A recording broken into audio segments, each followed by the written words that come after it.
ThreatLocker implements a least privileged approach to cybersecurity, blocking every executable unless specifically authorized by your team. This methodology mitigates ransomware, supply chain attacks, and zero-day exploits. It ensures 24/7, 365 protection for your organization. To learn more about how ThreatLocker can help prevent known and unknown threats in your digital environment, safeguard your data and operations from threat actors, and align your organization with compliance frameworks, visit securityweekly.com/ThreatLocker. Welcome back to Enterprise Security Weekly. Now for the Enterprise Security Weekly news. You can check out securityweekly.com/ESW389 if you want to follow along as we go through the news, or for links to the articles we're covering, or for my snarky commentary. At least one of these items, I'm pretty sure is close to a blog post. I could have turned it into a blog post. But there's a lot of show notes today. So that's the link you can check them out at. Where should we start, Eamon? Should we start at the top here? We can talk about two acquisitions first. Sure, let's do it.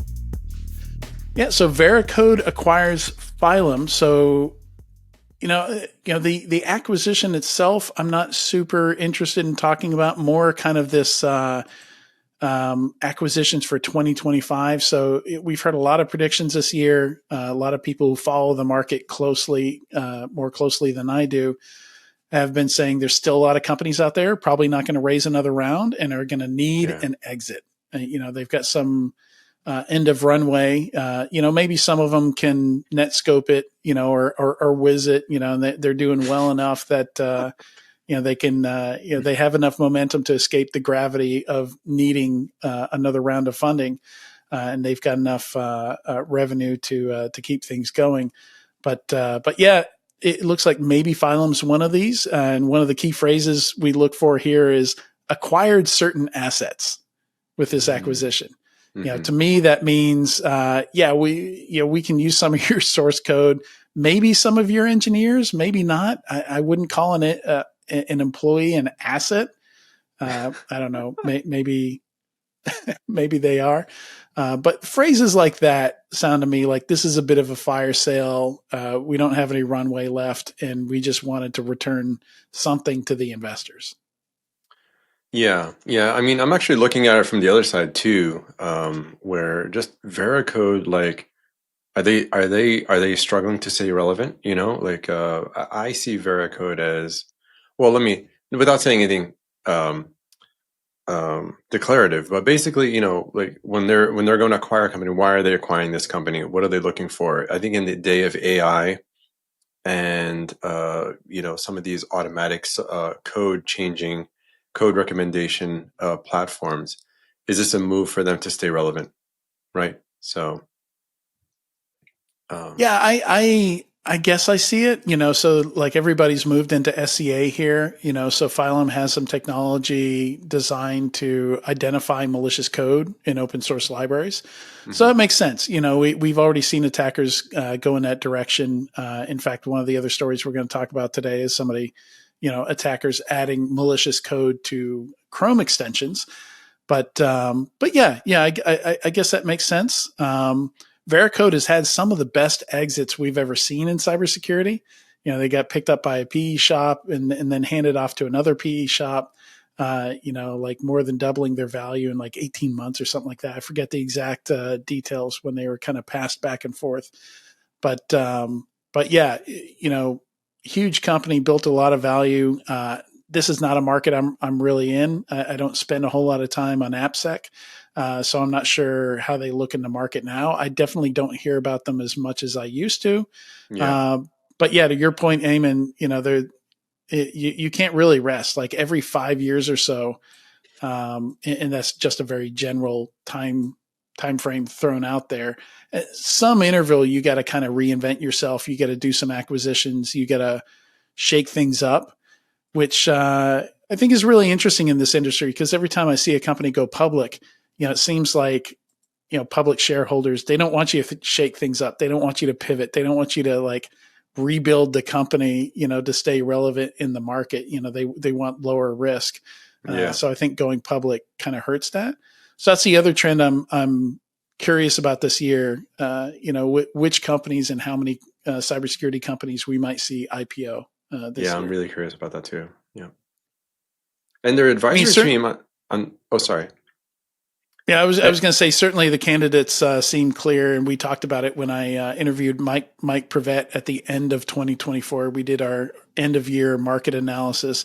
I think he threw out Wiz, maybe Netscope. There's some kind of obvious ones there. Yeah, I made a prediction about more IPOs. I mean, considering we only had like one or two last year, so it's got to be more than that at least this year. Especially depending on how the market does. But back to Phylum, their advisory staff is interesting. Two people from Halcyon, even Tyler Shields is on there. So Oh yeah, yeah, it's quite interesting.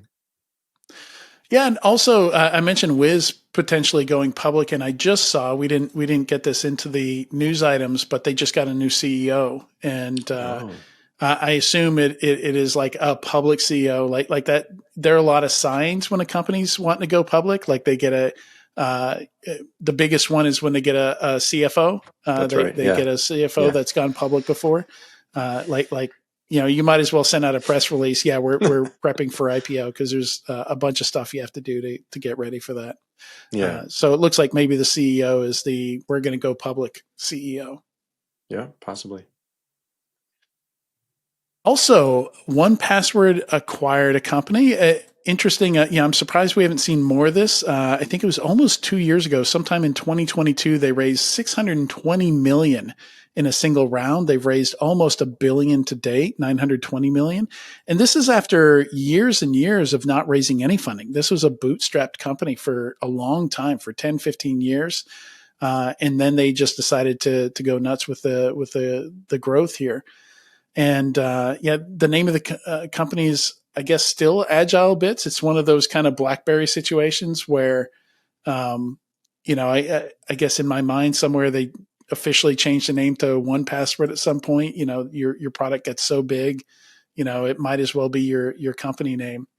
Um, but yeah, really interesting funding. Like when you look at the Series C investors, for whatever reason, if we had Tyler Shields here, maybe he would know the reason for it. Knows the investment community better.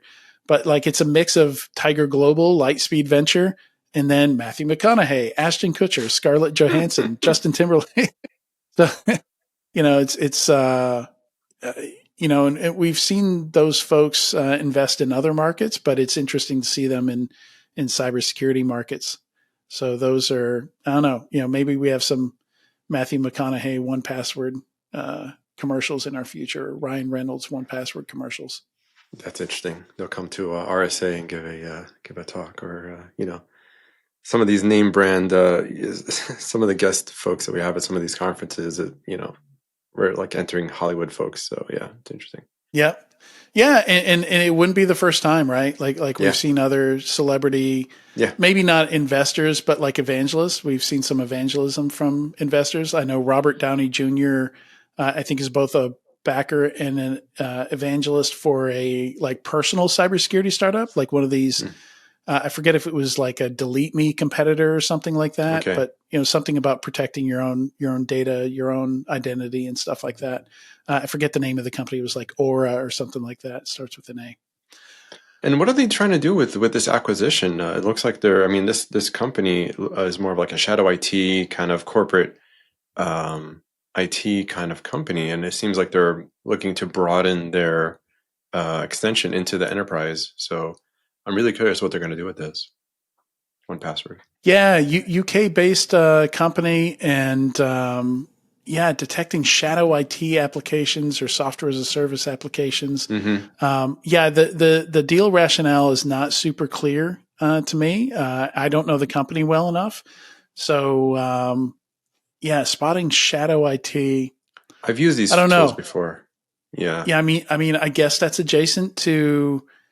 I mean, you can kind of do that with one password as well, right? Like if you're using corporate one password and somebody throws in, uses their I'm not sure with enterprise one password if you have visibility into what applications people are putting in there, because there is a URL field.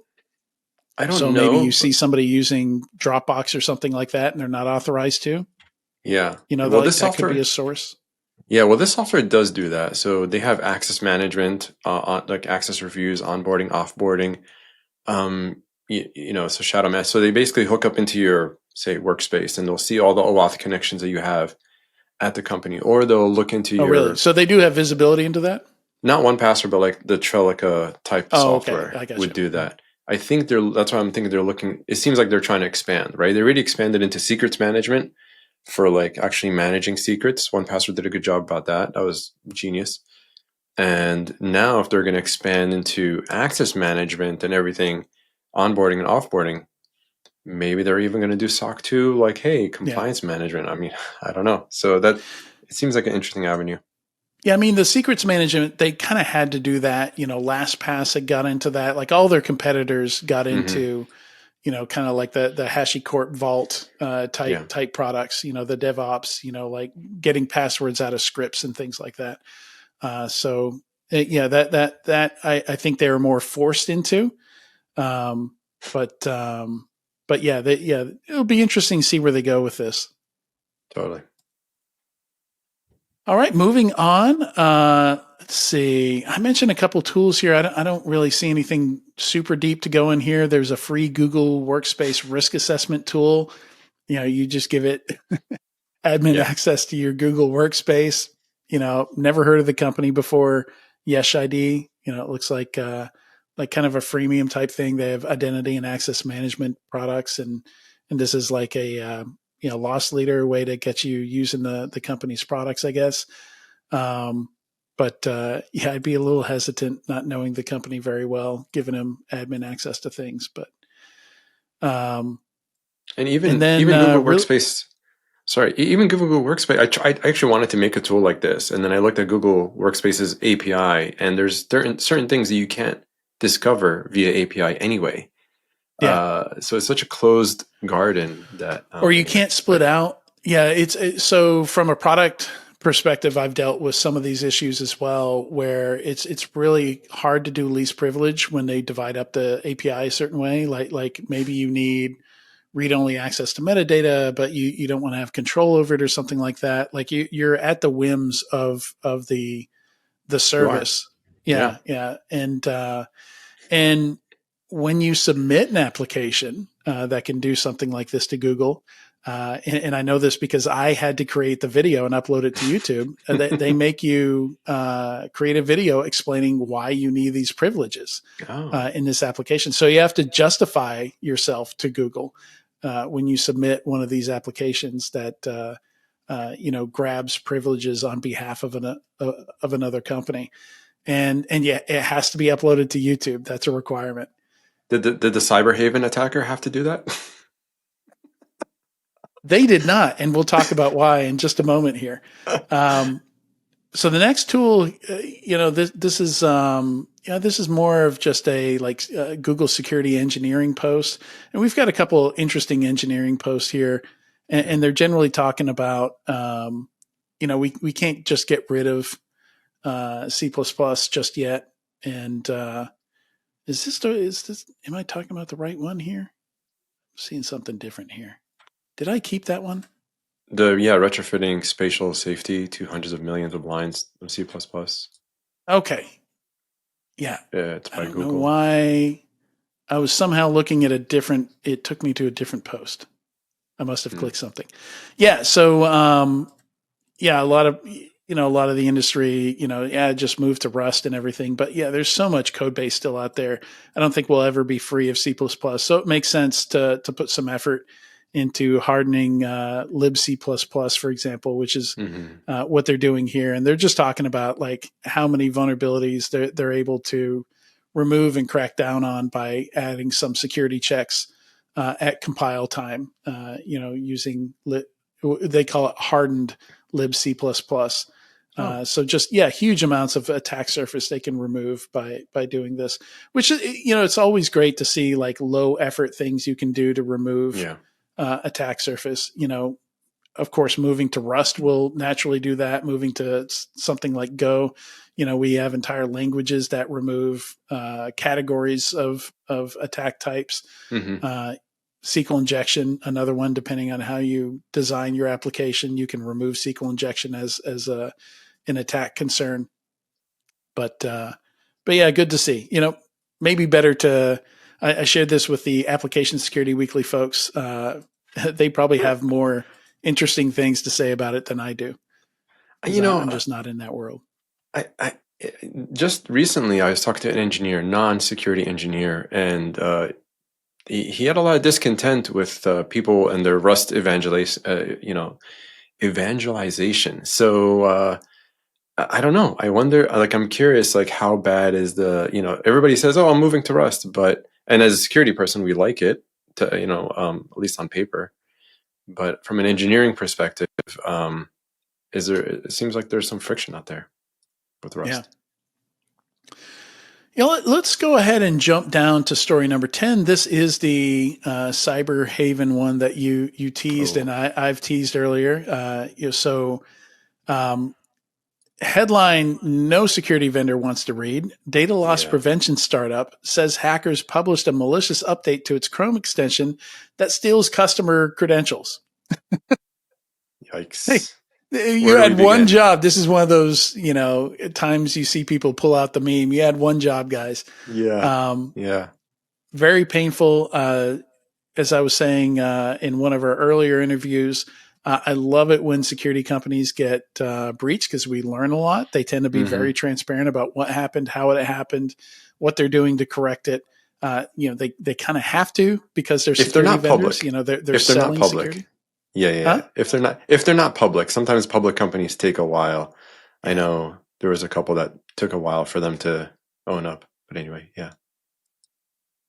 Yeah, and yeah, I mean, there's more factors there, right? Like you've got a bigger legal team. You've Yeah. got uh, duties to shareholders. You're worried about class action lawsuits and stuff like that. So yeah, they tend to be both more open and less open at the same time. Yeah. Yeah. Like Okta. Yeah. Yeah. Very controlled about what they're open about. But these Exactly. guys were very transparent. Thanks to that, we know a lot of interesting details about that. About how it happened, and yeah, it's if you don't know how extensions get put into the Google Web Store, how they're managed by Google. So again, we're talking about uh, Google's privilege management. How you can get access to other people's privileges in Google, and clearly the attackers here, really optimized for that, because this Cyberhaven Chrome extension was just one of 36 extensions that were successfully hacked, all around the same time, all using the same tactics. They sent them a phishing email that said, "Hey, there's something wrong with your extension," like kind of suggesting like it's going to get removed unless you agree to this policy or you fix something. So they created that sense of urgency that, hey, you need to do Hmm. something to maintain your extension. And that email had a go to policy button that actually takes you to an app. And again, I assume they went through this process with the app where they have to upload a YouTube video and justify the privileges. So somebody at Google had to have approved this app for them Click, click, to, click. and the name of the app is Go to Policy. like Seriously. like just screams social engineering, right? Like why would you name an app Go to Policy if you're not trying to social engineer Google customers? uh, I don't know. We don't know that part of the story. We don't know why Google approved this OAuth app that they created. Oh, sorry. It, The name of the OAuth app was Privacy Policy Extension. The privacy policy. button Yeah. said Go to Policy. Yeah. It was during the break. It was during the Christmas break or around that time. So I don't know when the app was submitted to the store, Yeah, but maybe it was like, oh, I need to get back to my family. Just click, click, click. So who knows? yeah. So, and there's no way that's coincidence. They decided No. to launch this Christmas Eve and into Christmas Day. Yeah. Yeah, basically the folks at Cyberhaven were jumping all over this early on Christmas morning. Yeah. So Yeah, Kudos to them for catching it quick. I mean, very yeah, impressive. Like that's how super you know. fast. Yeah, Yeah, yeah, pulled it down. Like it probably did not impact any of their. I'd be shocked if it impacted any of their customers. Because they had to be online between these times in the wee hours of the morning. They pulled it down like within like less than 2 hours. I think it was actually up before they pulled it down.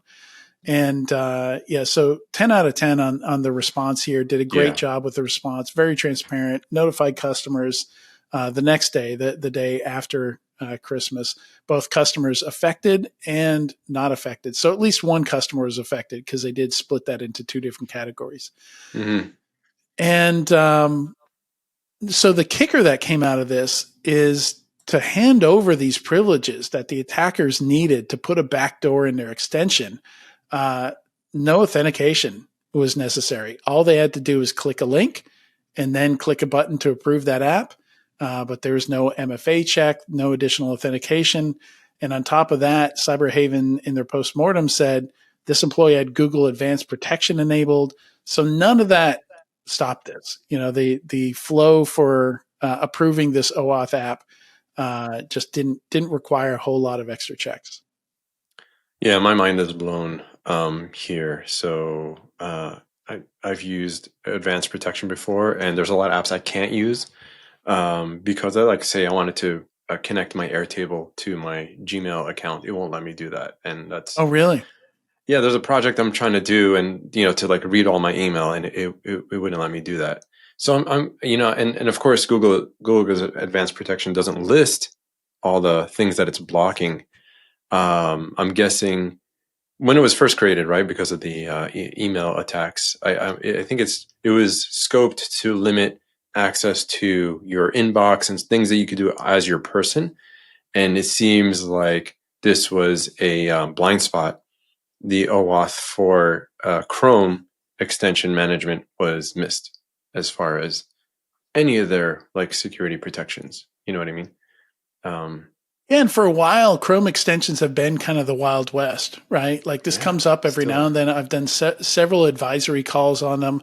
Like there's one or two free tools out there that will do analysis of a Chrome extension to see if there's anything Yep, nasty in it. yep, There's just not a whole lot of choices out there for managing them. I am now starting to see some endpoint security companies and then some enterprise browsers and SaaS security companies that are getting into analyzing extensions, seeing if they're malicious or not, and kind of tackling that problem. But people have been asking for it for a while. But again, it's one of these things that like maybe it's number 37 on the CISO's to do list, right, on their priority list. Like you never get to it. yeah, yeah. It's actually kind of high for me. There's CRX, so CRX Well, if you're Excavator. cloud first, right? Like Yes, if you have to. everything you're doing is through a browser, then it's going to be higher in that list. Yeah, I mean, considering the default permissions that a lot of these apps. In fact, I don't know if you've seen on YouTube, like a lot of trending things outside of security has been the Honey extension plugin. Have you seen that one? People Oh talking yeah, about. Yeah, yeah. yeah. That was one of the things I deleted from the news today because I was like, it's not cybersecurity Standard. enough. Yeah. Right, right. But like even like main folks or non-security folks out there are talking about or raising some awareness like, oh, you have access to all your browsing data. So Yeah. it's interesting. And even I'm looking at the link on that you have here for extension total. There's still, at least on their post, there's still extensions that have not been remediated yet. Yeah. Yeah. Well, and that's So the nature of extensions, right? It's like random stuff on GitHub, right? Like somebody built a tool, uploaded it, yeah, forgot they ever did it. It's kind of fire and forget. So yeah, some of these extensions I'm sure like have a 1.0, never updated again. Maybe they're a very simple extension, but yeah, some of them are crypto related. You can kind of mm, see some of the motivation of the attackers by looking at the names of the extensions. Yeah, throw out a few of those names so we can get a flavor for what they were after here. for the ones, well, there's UVoice, Reader Mode, Parrot Talks. Those are the ones not fixed. Email Hunter. So that's an I don't know. I've never used any of these, so no affiliation, of course. Email Hunter. Yeah. The ones that were fixed, Bookmark, Favicon Changer. Wow, that's very specific. Bookmark, yeah, fave icon changer. Yeah, it's interesting. Yeah, I'm wondering what they're getting out of some of these. Couple of VPN ones, VPN City, Internext VPN. VPN City is not remediated. Well, it seems like Bard AI chat, Chat uh-huh. GPT for Google Meet. Yeah, it seems like from the post, the attacker was targeting Facebook, if I'm correct me if I'm wrong, ads. Um, so I'm not sure where they were trying to go. I think they were trying to get to Facebook ad admin accounts, and then maybe launch something from there. I'm not sure. So, Yeah, and let's see here. Yeah, I mean extensions. I mean, I don't know if you remember the story of some time ago where an extension got sold. So someone had an extension, wasn't really yeah. updating it much, got sold it to a malicious third party, and that overnight that third party was able to do a lot of or had a lot of access just by nature. So it's classic supply chain, and but extensions are so overlooked still. I mean, there's so many ecosystems out there. Like Zoom has Yeah, apps now, right? Like I everybody know. has an app store built into their application. Yep, There's add-ons for Slack, add-ons for Teams, yep, add-ons for Microsoft Copilot now. Um, yeah, it's just it's too much to keep up with, And then on the developer side of things, you're worried about PyPy and gems and it's just endless. all those ecosystems. Like NPM has been very heavily targeted by Yeah, bad actors for a while now, and Microsoft owns NPM. Along with GitHub, because I think GitHub acquired NPM before Microsoft acquired GitHub, oh okay. and that it was like two people doing security for all the stuff that was pushed into npm, and npm is like holding the whole internet together. It's almost as important as the javascript language itself these days. And for websites and internet and applications and all that. So it's like the xkcd article where you have that little tiny jenga piece Yeah, that's yeah, holding the holding it whole up. thing up. And yeah, npm has been that for a while now.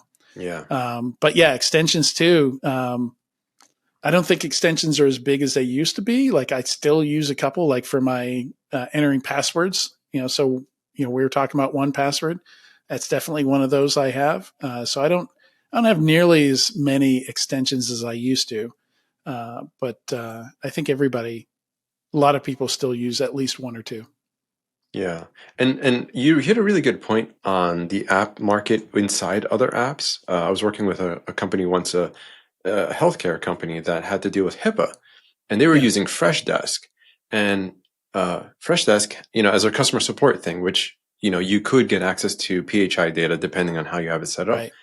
And that application had other third parties plugins that you could add.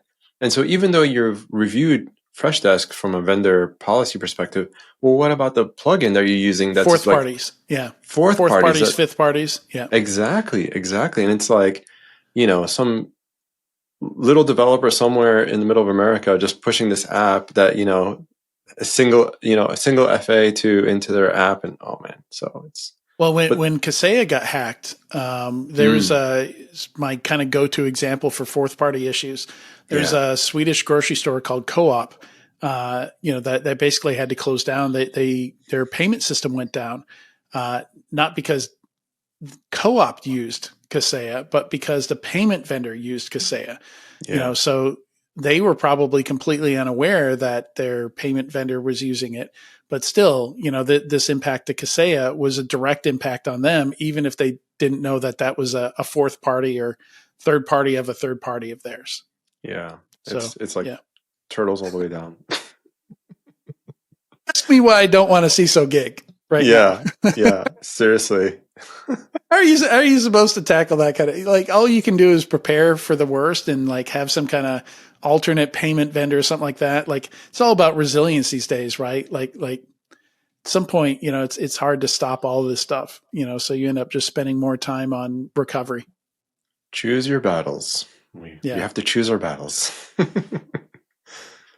All right. Let's see. So Really interesting one, kind of shifting gears here, going back to number 6. We've got some essays here that I included. This Hmm. one's from Corey Doctorow, who's always interesting, kind of crosses over into cybersecurity, Yeah. speaks at some cybersecurity events, very fired up about privacy and things like that, created the term enshittification, which I now Yeah. see everywhere, just describing the term of like, shoving marketing and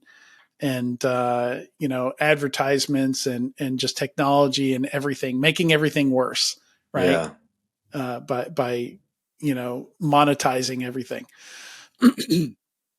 And this was a really interesting essay that resonated with me, where he's talking about the fact that he intentionally disables any kind of stats on That's his awesome. websites. He doesn't know when somebody subscribes. He has no idea how many subscribers he has to his Wow. newsletter. Wow. He doesn't know when the subscribers go down. Like, he doesn't look at followers on social media, likes, retweets, reshares on Substack. He ignores all that. The only thing he cares about is engagement. And Hmm. this is partially because he's not building a lead funnel. He's not trying to sell anybody anything with his Hmm. stuff. For him, it's more of a tool where like he wants to know what people are thinking, how people feel about stuff. He's trying to have conversations, right? So for him, it's all about the engagement, which, I think even for if you are selling something, if you are using it for marketing, I think this still kind of makes a lot of sense to me. Sometimes I see the number of people we have on a webinar, and I wonder, like, how many people just turned it on and walked away, you know? Yeah. Yeah. Being present even online, right? So, And, uh, and they just need it to maintain their CISSP. They have to attend a bunch of, right. Like I really wonder about like how many people on this thing, because sometimes you get a lot of engagement when you're on yeah. a webinar in the Yeah. comments, and sometimes it's just you know Yeah. tumbleweeds. This article hits home for me really in an interesting way because early on in my career, I was late to the Twitter game. I have to say, so I was always the one that tried to be a private person, didn't share anything, and Yeah. there's a lot of good things that I wish I did share early on in my career that because I created some cool fun stuff. Anyway, I did post once actually early on. I'm like, what if there was a way to post something on Twitter without seeing how many likes, whatever. And someone actually had created, I think it was an extension or something Oh, really? that actually did block that. Because if you think about it, like the reward system in our brain, like will just shift to that. Oh, like, like Yeah. who likes me? Who, acknowledge, who did a thumbs up on my thing? Even just a simple, even in a signal or Yeah. WhatsApp chat, we're looking for that like thumbs up that someone like acknowledged the How, how thing. how many companies LinkedIn posts do you see, or their YouTube videos where like when you can see who liked it and who retweeted, 100% just employees. Where they Mm, post something on LinkedIn and then they post in their Slack, "Hey, I need everybody to click like totally. on this." Right? Exactly. Exactly. Like what are you doing to yourself? You're just like making some Kool-Aid and everybody's drinking it. Like it's not getting you more engagement.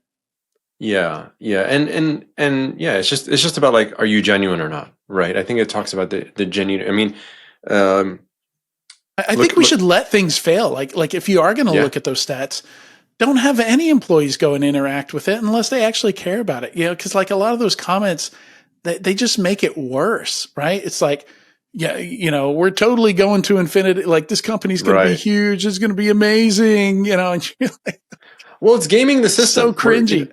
It's a game. This is all a game. It's gaming the system, and people, playing with that game, right, for the network effect. And what Corey is saying here, he's not playing that game. Yeah, And he's actually excluding himself from that game. He's like, hey, I'm not, I'm going to create my own game. My own game is to share things for just the beauty of sharing, right? And all that yeah, kind of stuff. And that's amazing. It's like, why are we doing things? Are we intrinsically motivated to share stuff and engage with people? Or are we just doing it for the likes? You know what I mean? And at the end of the year, we saw a lot of like vanity metrics. Oh, I had this many subscribers. Da, da, da, da, da, da, da. I'm like, I did not want to participate in that. For me, it just didn't feel authentic. And downside for anyone who does. No, because everybody has their own metrics for their business or whatever their craft. But yeah, it's interesting. Like when I write something, I want to know, did you like this? Did this whole, Mhm. give me some genuine feedback versus just an open and a click, but whatever. Yeah. Yeah, it's just when I see a lot of that stuff, especially the kind of shoehorned corporate stuff, it reminds me of that meme where the guy has the participation trophy and he's, shooting the champagne and like biting the metal and all that. Like that's what it feels like to me. It's just kind of self-celebration, while everybody looks at you. What are you doing? Like, Yeah.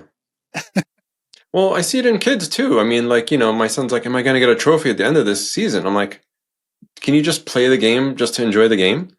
Like, am I going to get a trophy? That like, literally is his question, because he sees his brother has a bunch of trophies.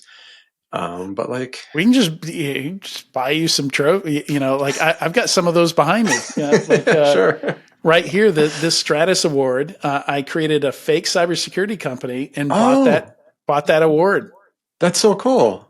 Yeah, so that's an award that I got from a real award thing that other cybersecurity companies like share and pretend is like some kind of big thing. But all you have to do is pull out a credit card and you can have cybersecurity awards. That company has Oh, never existed. That's written on that award. oh, we got to get a close up of that one. Oh man, Yeah, that's awesome. yeah. And so it's from a keynote that I did with Haroon Mir a couple years ago. Hmm. You can find it on YouTube. It's called um, "The Security Products We Deserve." Is the Mm. name of it. And so Vanity Awards is just part of it, just kind of calling out this kind of bankrupt marketing culture where we go out and buy a bunch of awards and present those as some kind of uh, like you should trust us because we have awards, or like Right. some kind of purchased fake credibility. The G2 And review, you talk to a lot of marketing people and they're like, yeah, I know it's kind of icky, but we have to do it. Like they're convinced, like, Yeah. there's just these things in marketing you have to do. Like some of them are ugly, but you have to do it. And I did some analysis into it, and I found that it's actually a net negative thing. For a Mm. lot of people, if they go to your website, and you came out of stealth 6 months ago and you have 18 awards, Mm. they're like, that's Yeah. sus. Yeah. That's really suspicious. That's bad. I trust this company less than I would have if there are no awards on there. Is what came out of the survey that I did. Well, yeah. Now everyone's chasing logos, right? So they're just chasing logos to have on their website. Yeah, and a lot But of those are fake too. yeah. Oh, yeah. But let me ask you, Adrian. Oh, that's cool. I love it. That's Somebody awesome. suggested I print this out, and this is kind of taped on there. That's cool, man. I love it. That's cool. Yeah. But let me ask you, what was your takeaway from this article as a writer, as a creator? What was your reflections on this? Yeah, so it was something that it wasn't a fully formed like strategy in my mind or something that I was planning on acting on. But after reading it, like I said, it really resonated with me so much because so often I'm looking at, sometimes I end a webinar and like 40 people drop off the webinar, but then Mm-hmm. another 40 people just stay there even though we're not Mm. live anymore. Like we Mm-hmm. finished a webinar. I'm like, all you guys, all you MFers, like you didn't watch any of this. You Yeah. just you joined it so you can get the CPE for your stupid cert that is useless. Like, it just kind of throws me into this rant where I'm Yeah. like, there's just so much fakeness going on, in your Instagram and whatever it is, your security certification, like none of it means anything. Mm. Um, and I'm glad that he pointed out what should matter and what does matter. Is when actual conversation happens. Like Yeah. when I'm excited after doing a webinar is when there's a bunch of chatter in the chat, Yeah. people asking questions, Yeah. attendees, offering up their own experiences and stuff like that. Like that's what we really want out of those things. And that's when I feel like I've done a good job, or the webinar has done a good job and the vendor's happy and everything is is when we kind of pull, like sometimes I learn stuff from attendees. I Yeah. often learn Oh stuff yeah. from guests that we have on the podcast. Mm-hmm. Like this is why I do this podcast Yeah. is selfishly, if I'm confused by something or if I have a question, I can just reach out to somebody and say, hey, would you come on the podcast and talk about this? Nice. Yeah. Yeah. It's I live for the questions. I live for the questions. Like whenever doing a presentation, I like to leave a lot of time for Q&A and encourage people to Yeah. give questions. And the questions are so thought provoking. I'm like, oh, I didn't ever thought of that. But Yeah. what's interesting is like this is. I wonder if this is related to just being present. I've been on this like trip for the past couple of years about like being really present in a conversation. Whenever you like Yeah. hang out with someone and they're like checking their phone or whatever, they're not really present, right? They're not like engaged, or Yeah. they have too many things on their mind for whatever reason. But yeah, I just, for being present in our craft in this sense, what Corey's alluding to. And there's just a lot of things to talk about here. Yeah. There's almost this kind of robot mentality, Yeah. where, like earlier today, somebody, a good friend of theirs died and they have a GoFundMe on LinkedIn, and I responded to the LinkedIn post with the care icon.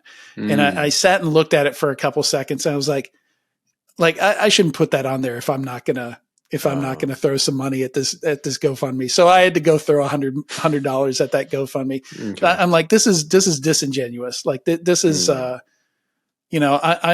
not a good person if I'm gonna use the support reaction on LinkedIn and not actually give any support like that. That's so I really tried to internalize a lot of that and think about how I speak also, like I did an interview a while ago. I don't think it was on this podcast. It might've been for a webinar. And, you can't always have great guests and things like that, but and I think this was more like English wasn't this person's first language, but the way they started every response to my question was 100%. Like, okay, like 100% doesn't mean anything anymore. Once you say it 17 times on a webinar, like you got to change your responses and stuff like that. So I'm very cognizant of that. Like if somebody asks me how my day was and if my day's crap and I say great, like I don't feel good about that. You're not being genuine. Like, you're not being genuine, right? Yeah. Thank you for putting a word to it. Yeah. No, the phrase I can't stand, and I never use this, is like, what's it called? Same thing every day, different day, right? I'm like, no, every day is different. Anyway, I digress. But yeah, I totally hear you. All right, so we're running out of time here. Let's see, what should we cover before we go? You should definitely check out number 11, badly handled data breaches of 2024. I'll always look at how other people fail. Don't fail the same way as them, because most of this isn't about the breach. It's about how the company handles the breach. Like, they took too long to tell their customers, or, they tried to pretend like the breach didn't exist when it clearly did. And, you could go to the dark web and see the data there. So definitely I think people should check that out. We should always be reviewing how other people fail so that we don't fail in the same way. And great report from Gray Noise and what's his name? Bob Rudis over there on profiling benign internet scanners. Always interesting to see what kind of noise is out there from Gray Noise. And what about magic links? You want to talk about magic links? I think you had some things to say there. I kind of want to talk about number 8 more than number 9. How to say no well. If we can only talk about one, which one are we going to talk about? Those are the top 2 for me. Whatever you want to, whatever you're more passionate about. Yeah, let's do how to say no well, because that's right up your alley. Like this is CISO stuff. This is somebody basically like we're not Department of No anymore. Okay, fine, but there's a big but here. Yeah, it's yes, but not even like just remove, if you can remove no from your vocabulary when interacting with non-security people at your company, and change it to yes, but you'll like dramatically improve how you work with folks. And then just choosing the hill that you want to die on, or choosing your battles, right? Mm-hmm. Just today, there's something like I'm really passionate about this thing. Can we, like, I'm not like I'm gonna stick to this one. Like, we got to change this issue Yeah. as far as whatever it may be. But some things we just have to adapt. And I think the key is learning how to respond. So having that emotional intelligence, but also adaptable. I think a lot of security folks, CISOs, are not adaptable, and they just and I have an article, I like a story I wrote one time. 3 CISOs walk into a startup, and how each one reacts in the startup, and the one that succeeds is the one that like can adapt. So Yeah. Yeah. And he gives some examples here for, and this is from, what's his name? Rami Mack. oh, this is Rami. Uh, Okay, yeah, yeah. Yeah. he's And awesome. he gives some good examples of the wrong way to use the word no. And there's 5 flavors here. One is no without context, so explain why you're saying no, or, you could also phrase it as yes, but saying no too late in the process, or ambiguously using the no. So Hmm. again, that seems like another version of no without context. Hmm. No too often, clearly, like you said, Eamon, you said it well. You got to choose your battles. Hmm. No is a complete sentence. Again, Oh my that's no God. without Yeah, context. yeah, Yeah, that's the worst. yeah. I've heard that. Maybe it's appropriate for moms to use, but probably not CISOs. Like I've heard parents saying no is a complete sentence. I swear I was thinking of the same thing with my kids when I read that. Yeah, for moms and dads, it's okay. For CISOs, less so. Uh, That's hilarious. no too inconsistently. So I think this is number 5 is the worst one for me. Is Mm, like you gotta be consistent. Like you can't say no to something or yes but to something and then kind of fold on it the next day, yeah. based on who's asking, or because they've asked you so many times. Um, I love how he but says inconsistent decisions undermine trust. Beautiful. yeah, beautifully Beautiful. said. Hmm. Totally agree. All right, and moving over to, we'll go a little bit over here to talk about tragic email links, magic/tragic email links. This is from Guillaume, our sometimes emergency co-host from Canada, inspired by a post over at 404 Media. We're both huge fans of 404 Media. I've been a subscriber from day one, and I hate them. I hate using links to log in. I'm like, just let me use my password manager to log in, right? I don't care if it's a username or password or if it's a passkey, but sending an email like then, how am I handling 404 emails? Do I have a rule that's sending them straight to the archive folder? Like Oh, I've got to wow. search for the email and find it. And then I have to copy and paste the magic link into the browser I want to use, because it's going to automatically open in Safari. I don't use Safari. Big anti pattern.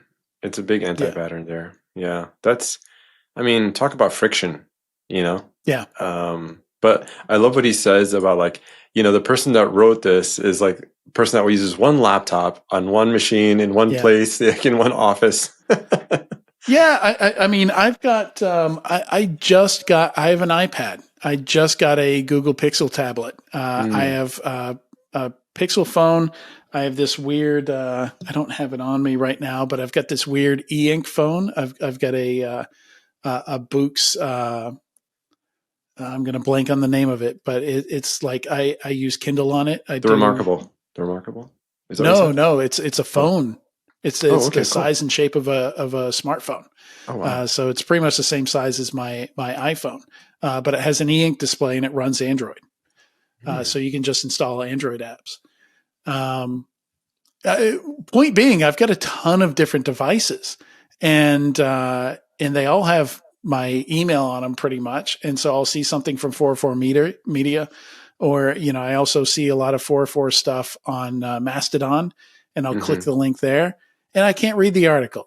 I got to go get my magic link, and then the preview for the magic link invalidates the magic link, and then I have to get another link and try and avoid Wow. because the preview opens it in a web browser for you. It's just a Yeah. nightmare Wow. from a usability perspective. I understand them not wanting passwords, and that would be fine, but it's not a binary situation. Like that, we have passkeys now. It's not the only way to handle this. Or even sending a code to your email. Yeah. Might be slightly less Yeah. Code annoying and would be better than Magic Link also. more portable, right? You can take that code that comes on your phone or whatever it may be and pop it in here. Yeah. And so they have a version of their podcast for subscribers that has a little, like an extra story that they cover. And I've listened to it once because there are just so many stupid hoops I have to jump to get to it. So I just end up listening to the version that shows up in Spotify because I don't want to jump through. It's too much friction. I don't want to jump through those extra hoops to listen to that one extra story. It sounds like someone is going to make a thing to bypass the security where it's just like a browser or an extension that keeps pulling it and just keeps refreshing it. Yeah, this And is then, a case for a Chrome extension, isn't it? Yeah, and it'll bypass their TOS, but because the friction is so high, someone is going to create a reader, a 404 reader, a 404 media reader that will solve this problem. That would literally be better if they just had an app. And Yep. I could sign into that app once and yeah, fine. Yeah, I would almost prefer that.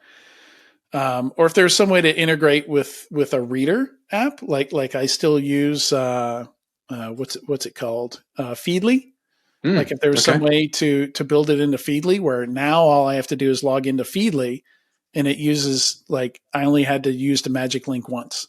Like there are different ways to solve this problem. I think you did mention something about RSS feeds, but I don't know if their RSS are accessible beyond the paywall. Right. So, yeah. Or I could log in with Google, right? They're not having to manage that password. Like, give me some kind of SSO. Yeah, it's not a binary issue. There's other ways to solve this. Give me more options. Seriously. All right. And yeah, the squirrel story today is just a fun cartoon. It's a stick figure guy going around saying, why would a fly land on something like this? Looking at a Venus flytrap, looking at a mouse trap, looking at a bear trap. And then the fourth panel is, him walking past a sign that says AWS free tier. And he's saying, this must be fun. Oh, man. Yeah. That's a big trap. Yeah. That's where they get you. That's a big trap. The free tier. Yeah. I tell folks, listen, you could use the AWS free tier, but you put a credit card in there that has a limit. Use one of those like virtual credit cards. Yeah. That's the only way. 100%. Otherwise you get like a $300 bill. And they used to be very forgiving before, but now I don't know. I don't think they are anymore. Yeah, no, every now and then I get an AWS bill and I'm like, what the heck do I still have running? Yeah. Seriously. I go in there. Yeah. I wonder how much of their revenue comes from people who forgot that they had stuff in AWS. Yeah. I wonder if it's a significant percentage. Yeah. I don't know. Yeah. Like student. Yeah. Too much to say about that. It brings out trauma. So. Very much so. Well, thank you so much, Eamon, for joining me today on Enterprise Security Weekly. It's been a blast. Glad to have you throughout the whole show today. Some good interviews, some good news items. Big thanks to everyone watching or listening to this week's episode of Enterprise Security Weekly. Next week, we're talking to Dimitri Sirota from Big ID about revolutions in data security. And we'll also be talking to Kiran Chinaganganagari with Jeff Smith from Securin about external attack surface management in the education sector. See you then.